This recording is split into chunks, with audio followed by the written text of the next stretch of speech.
Assalamualaikum warahmatullahi wabarakatuh. Perkenalkan, nama saya Zahra Putri Aulia Rahman dari Fakultas Dakwah dan Ilmu Komunikasi dan program studinya Pengembangan Masyarakat Islam.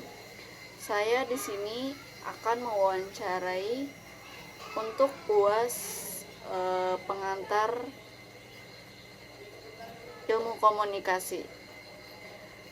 Di sini saya akan mewawancarai siswi dari salah satu sekolah yang berada di Jakarta Barat.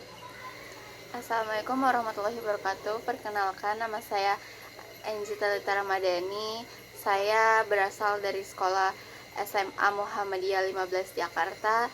Di sini saya akan menjadi Narasumber dari saudari Kak Zahra. Oke. Izinkan saya bertanya, Kak, apa yang Anda pahami tentang komunikasi verbal dan nonverbal? Kalau menurut saya, komunikasi verbal itu komunikasi yang pakai kata-kata. Bisa kita lewat ngobrol, berdiskusi, atau lewat pesan, dan juga kita bisa kirim pesan. Nah, lewat komunikasi verbal ini kita bisa nyampein apa yang pengen kita sampaikan dan kita pikirin ke orang lain. Nah, kalau misalnya komunikasi nonverbal itu dia kebalikannya, yaitu komunikasi tanpa kata-kata.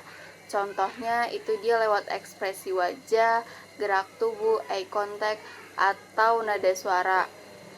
Walaupun gak ngomong apa-apa, kadang orang lain tetap bisa nangkep maksud kita dari sikap atau ekspresi yang kita tunjukkan kepada orang lain.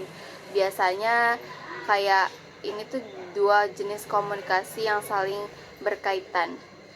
Oke. Lalu selanjutnya, mengapa komunikasi verbal penting dalam kehidupan sehari-hari?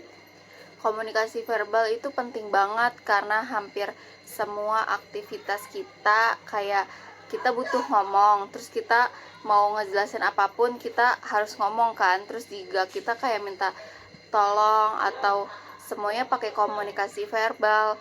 Nah, kalau misalnya kita ngomongnya kurang jelas, orang lain gak paham kan.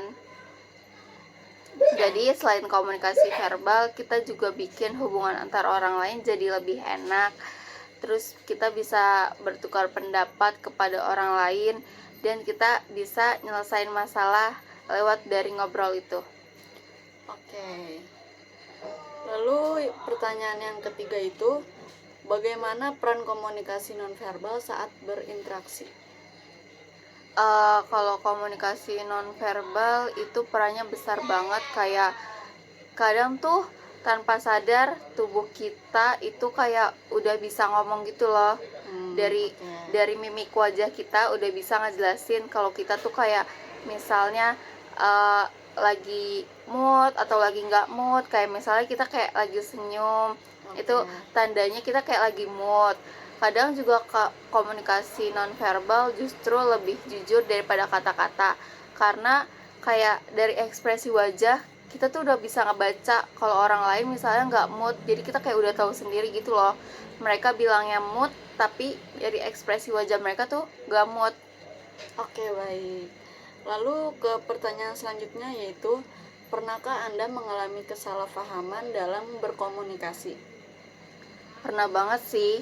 Kan kalau misalnya kesalahpahaman itu kayak hal yang wajar ya, apalagi Ya, kalau betul. misalnya kita ada salah kata, itu bisa bikin terjadinya masalah, terus kayak jadi salah paham gitu antara orang lain.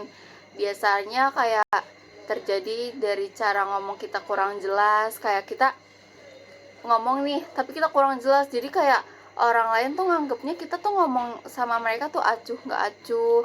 Terus kayak misalnya nada suara kita yang salah, kayak misalnya enggak, terus padahal kita ngomong biasa aja tapi orang lain nangkap kita tuh kayak lagi marah, padahal kita kayak biasa aja sih ngomongnya, cuman emang dari nada suara bisa berpengaruh. Terus atau kayak maksud kita tuh ditangkap beda sama orang lain, kayak orang lain tuh ngertiin maksud kita tuh salah pengertian. Nah itu tuh yang paling sering buat salah paham sih. Kayak kadang nih contohnya kayak misalnya kita niat bercanda tapi sama orang lain tuh lebih sering dianggap serius. Oke. Selain itu juga kayak bahasa tubuh kita tuh bikin kita salah paham, misalnya ekspresi orang yang kelihatan cuek, terus nada suaranya tuh gak berkompromi sama ekspresi wajahnya. Dari situ jadi saya lebih sadar kalau komunikasi itu bukan cuman soal ngomong kita ke orang lain sih, tapi juga kita cara menyampaikannya lewat ekspresi ataupun lewat Gerak tubuh ya. iya, Oke. betul. Lalu ke pertanyaan selanjutnya ya Kak. Ya. Apa saran Anda agar komunikasi berjalan efektif? Komunikasi biar efektif ya, Iya, betul. menurut saya biar komunikasi itu berjalan efektif, kita perlu ngomong dengan jelas dan apa adanya kepada orang itu. Kayak kita tuh biar nggak salah mengartikan arti komunikasi kita gitu loh. Ya. Terus kayak yang tadi kita bahas kesalahpahaman, jadi kayak biar kita tuh nggak salah tangkep. Terus juga pakai bahasa yang gampang dipahamin sama orang lain sih. Jadi kita kayak nggak perlu berlibet-libet, yang penting kita langsung kayak on point banget mau ngejelasin apa sama lawan bicara kita. Itu yang penting sih, jadi kayak kita nggak muter-muter. Terus juga penting juga dengerin orang lain, bukan cuman fokus pengen ngomong sendiri.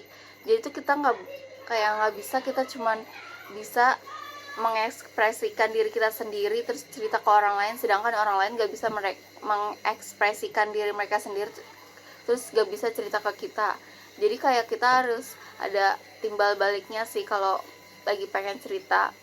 Terus juga jangan lupa perhatiin sikap dan bahasa tubuh, terus kayak eye contactnya, terus ekspresinya. Ekspresi ramah itu sebenarnya wajib sih guys, biar komunikasi kita berjalan lancar gitu ya. Betul. Ya terus juga kayak sama sikap kita sih yang sopan. Kalau misalnya kita pengen di komunikasinya pengen lancar terus tanpa kendala masalah, dari kitanya juga harus mengekspresikan tubuh kita tuh dengan kayak yang ramah, yang sopan. Jadi kayak kita tuh lewat komunikasi ini saling menghargai komunikasi satu sama lain aja sih. Oke, baik. Terima kasih untuk Kakak Enji yang sudah bersedia menjadi narasumber dari wawancara saya hari ini. Terima kasih. Assalamualaikum warahmatullahi wabarakatuh.